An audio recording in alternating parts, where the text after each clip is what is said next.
Now, another thing that I want to talk about is basically tons of people were saying, like, how do I play open guard and prevent the person from, like, basically playing their passing game against you, right? And I'm going to talk about something that a lot of people probably aren't going to expect in regards to stopping people playing their passing game, and that is dictating. You want to dictate what happens. You want to dictate when things happen. And when you do that, he is then basically trying to figure out how to stop you from doing what you want to do, and you're always offensive. You're always basically on the attacking track. If you're on the attacking track and you're doing things to basically go to them and get inside, then it makes them think about the fact that it's much harder for them to basically work on their passing game. This applies to all different types of guards, and it looks different based on the types of guards as well. If you're playing spider guard, it might look different than if you're playing like a butterfly guard, right? But it still applies. You want to have that attacking mindset and not have this like, oh, I'm going to wait for them to move mindset so I can figure out what I'm going to do. If you let them dictate the pace and let them start it off, you are now keeping up with them. You don't want to keep up with them. You want to make them keep up with you. And what I mean is, just to give you some examples, starting with like a basic like butterfly sitting guard situation, whether he's on his knees or he's standing, it doesn't really matter. And this happens in training a lot. I'm 1000% guilty of this. And it is okay to basically kind of like be chill sometimes, but sometimes I'm guilty of being too chill. Where people come here, they shake hands, then the guard player is just like this and just playing. They're kind of just here, moving. But I'm letting him step in. I'm letting him do all these different things. And I did not change my position whatsoever. I'm still sitting here. So I'm letting him do these things. I might even want to play De La Riva. But the difference is he stepped in the middle on his own. He's basically saying, yes, I want to step in the middle, so I don't really care what you're going to do, even though I didn't make a move. When in reality, what we should do, if we basically rewind, like we go back down, we shake hands, and he stands up. Oh, I'm coming here, right? I'm already getting here and trying to move and do certain things. It doesn't mean that I have to like roll like I'm a Tasmanian devil. But what it does mean is that I should be dictating the pace. I should be dictating the offensive nature, essentially. The pace is going to vary.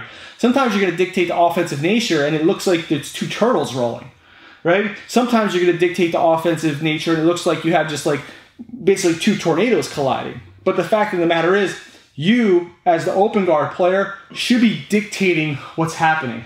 Like another scenario, let's say we're here and he's kind of like standing and I have my grip, right? Because I want to control at least one arm, ideally. So I have my grip here. I'm not just going to be sitting here waiting for him to do what he wants to do. I'm not going to be just doing this stuff. Oh, let me just chill and wait for him to do what he wants to do. Because more often than not, in this type of situation, I want to get close to him and I want to get under him in some way or get close to him enough to be able to pick an ankle or something along those lines. But if I'm just here like la-di-da, kind of like just chilling,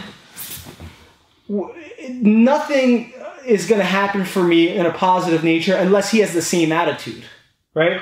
So Russ does not have the same attitude. He's a go-getter when it comes to doing things. And when you add the technical nature of the go-getter mindset, it becomes hard to deal with. So if I don't have some sort of go-getter mindset when I'm going against someone like him, like I might as well just let him pass my guard. Because I need to be able to dictate what's happening. So if we're here like this, instead of me just going all this stuff, whether he's standing or not, just go, you can stand up here. I'm going to be coming over to the eighth. Here, because now when he goes to have his go-getter mindset, I'm already in like good positions. Now at this point, if I want to choose to slow it down a little bit, I can, because I'm in a much safer, stronger scenario. We don't have this distance where he can try to basically do throw bypasses on me, where he can drive his knee and do real hard knee cutters on me or something along those lines. I made it happen. I came in and did certain things on him. It doesn't even matter. Like let's say I'm a De La Riva, a reverse De La Riva player, and he's down and he might even have like a combat base, right? So he brings the knee up. Instead of me just being like here and just slowly putting my De La Riva in, I'm going to be coming here. I'm going to be getting my position. I'm going to be working, doing my certain things or whatever. So on and so forth. Whatever sweeps or scenarios you like to do. But the fact of the matter is I don't want to just kind of be sitting on the outside saying, okay, when you make your move, I'm going to be ready for it. I don't want to do that. And the reason for that is because many times this person's going to move faster than I'm ready for, especially when you're on your butt. The reality of it is I'm sitting on my butt here, or I'm sitting on my back here in some way, shape, or form, and I have this friction of the mat not making me super fast. I have it on my back. Now I have to rely on these legs and all these different things to do, which are valid, all right? You need these movements so you can retain your guard, because the reality of it is you're going to have moments where the person makes decisions quicker than you. There's going to be moments where you have a competitor or a partner who has the same exact mindset as you, and they beat you timing-wise, and now we have to do all these retention type of movements. That's just the reality of jiu-jitsu. But whoever has the better timing to start the action is usually the one who's dictating the pace and who's in the lead. You want to be the one who has the offensive mindset, creating a defensive mindset for your opponent. That's how you want it to be. It applies whether you're gi or no gi, especially no gi, because no gi is usually like a whirlwind of grappling. You know, you can't slow it down with the grips.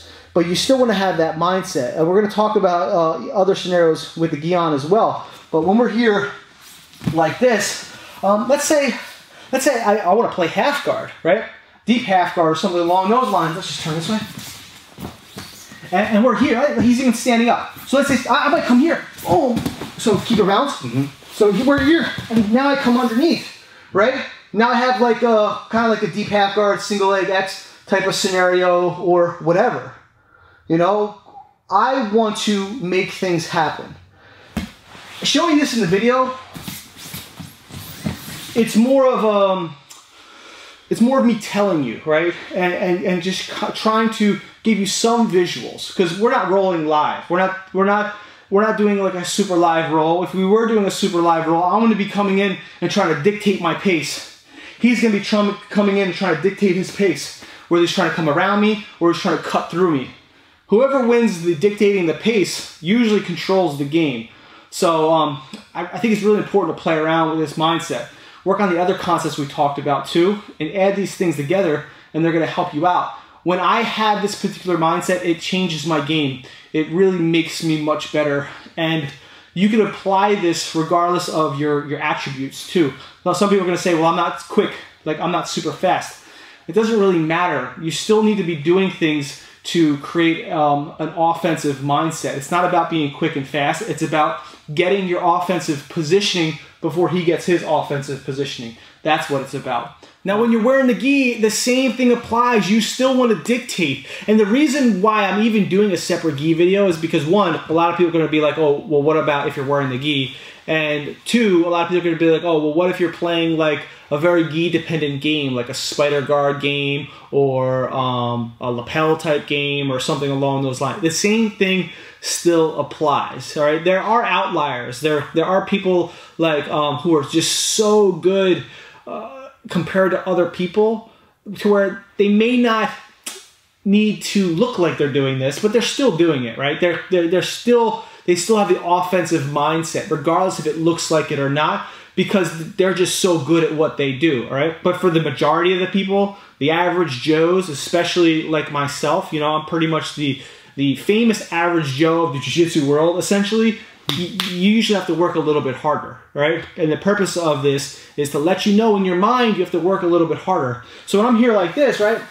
Let's say I'm like a spider guard player. Instead of me just being here and like me like hoping I can get my grips, waiting for him to get his particular positions and then I get my grips, we might be here like this first, and then boom, I'm proactive with my grips. I'm proactive. And then I'm getting my grips, and now I'm starting to work my game or do certain things or whatever. But the point is I'm moving, right? Or I might be like this here. Let's say I'm a collar sleeve player. In this particular scenario, we're here. I'm not just going to be sitting here and be like, oh, what do we do? He's grabbing grips on me, waiting for him to grab my legs, and then playing. I'm not doing that stuff. What I'm doing is I'm coming here. I'm grabbing the sleeves. I'm being active on grabbing his arms. I'm making the initiative. it's not just about getting underneath the person, right? It's about getting the grips that you want. If you watch the video where I talk about controlling at least one arm when you're playing the open guard, that is a part of being proactive offensively. So if we're playing, I'm here. Oh, now I can start playing, I can start working on them. Start working my positions, controlling at least one arm. He's probably gonna come up, right? But I'm still working. I'm still controlling at least one arm on him. We're still doing things. You need to be proactive. You need to basically say in your mind that I am the one who is dictating the pace. I am the one who is dictating the decisions, and he is the one who is worried about what I'm going to do. All right, that's what you want to do. You want to make them defensive in their mind. Even if it looks like they're offensive, you want to feel like you are more offensive than them. All right, this mental aspect of having an offensive mindset in general and applying it, right? Applying that offensive mindset, I believe, is extremely important. The mind controls everything.